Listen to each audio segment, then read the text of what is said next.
Boom, we are live, ladies and gentlemen. Thank you for joining us today. I wanted to go over a few articles I found this last week. It's kind of a segment to yesterday's or most recent vlog.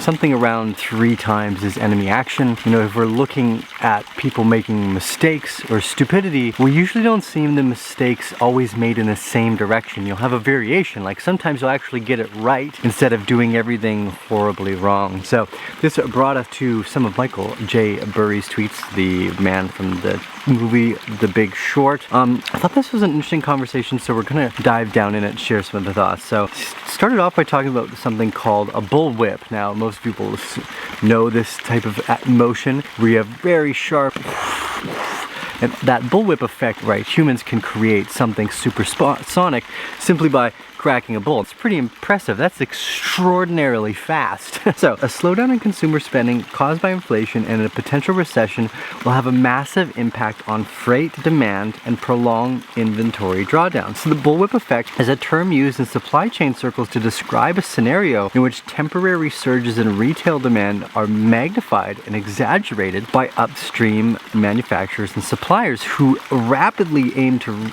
increase production well beyond the level that can be supported by consumers in the long term. Eventually, retailers find themselves with more inventory than they can sell, and what started as a goods shortage ends up as a goods surplus. So this is a really interesting conversation, and I think what it leads to next is the data that we're going to get out of the CPI, or the Consumer Product Index, which is generally where we get, at least the Fed and the FOMC gets their data around what the current inflation rate is at. This brought us to a second article. Now I could dive further into these, but I just want to keep these videos a little shorter than like 30 minutes. So stores are saying, just keep your returns, guys.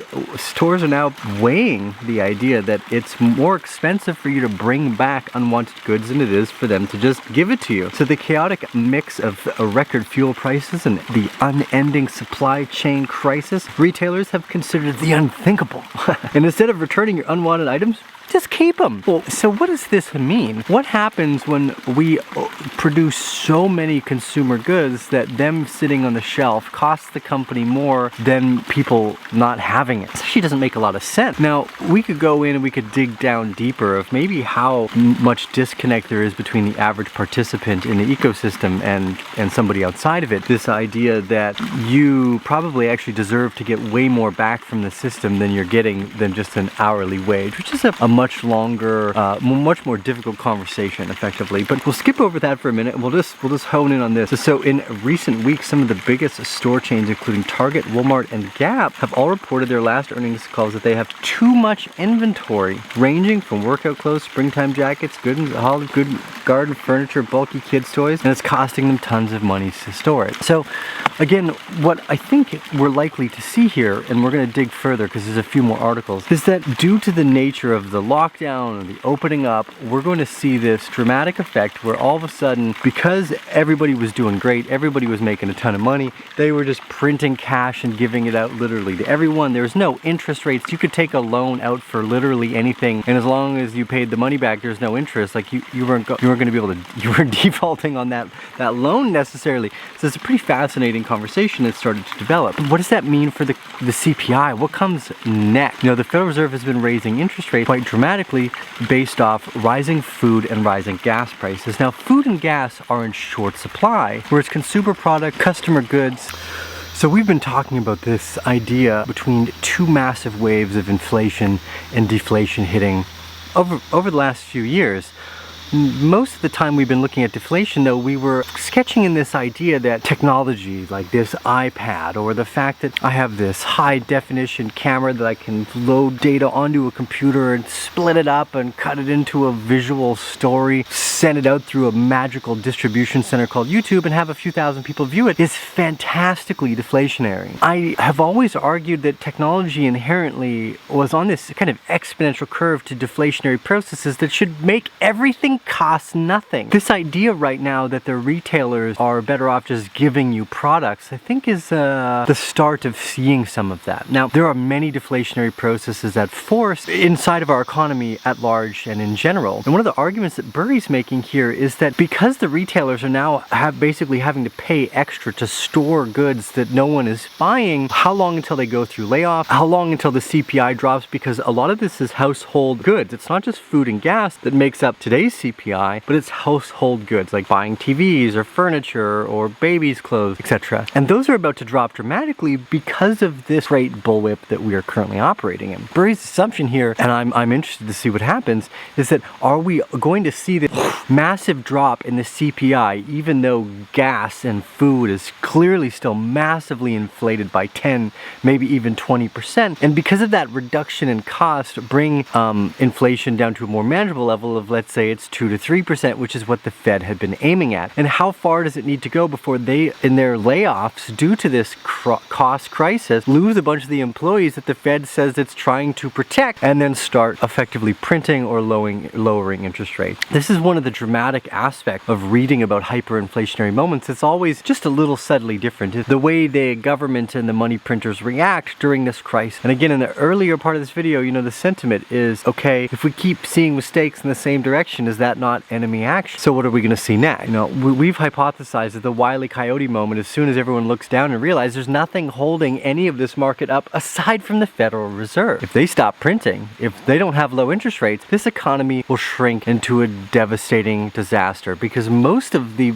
companies that exist today are zombie in nature. They have no real net benefit for the economy. So if we were to remove all that glut, focus on just the productive model, there's a high chance we could actually do a lot of this and give most things to people relatively easily. The advancement in robotics, efficiency and energy and shipping, it actually should be reducing costs dramatically, but through failed policy, misunderstanding of how collaboration actually makes the world peaceful, not giant nuclear wars, we've now started to tend toward this direction of, hey, we're just going to have a war and we're going to sanction people that we don't like. You can't sanction partners you don't like and get away with a net benefit for anybody. Now, the last fuel that they throw on the fire here is a fascinating one. I was just reading this too. It says, where was it? United States government, California specifically, gives out like $1,000 in gas rebates. Now, this again, I think shows both the stupidity and the malice of the nature of what's going on here. The fact that people think that just giving others money will somehow make gas prices more manageable do not understand how supply and demand work. We spend hundreds of hours on this channel trying to explain that supply and demand is the effective cost of price. You can't do anything to tamper that. If you just give people more money, you're going to see the obvious nature of inflation inside of that particular commodity, because it's limited by its very nature in how it's produced and how it's delivered. So what does this mean? We are seeing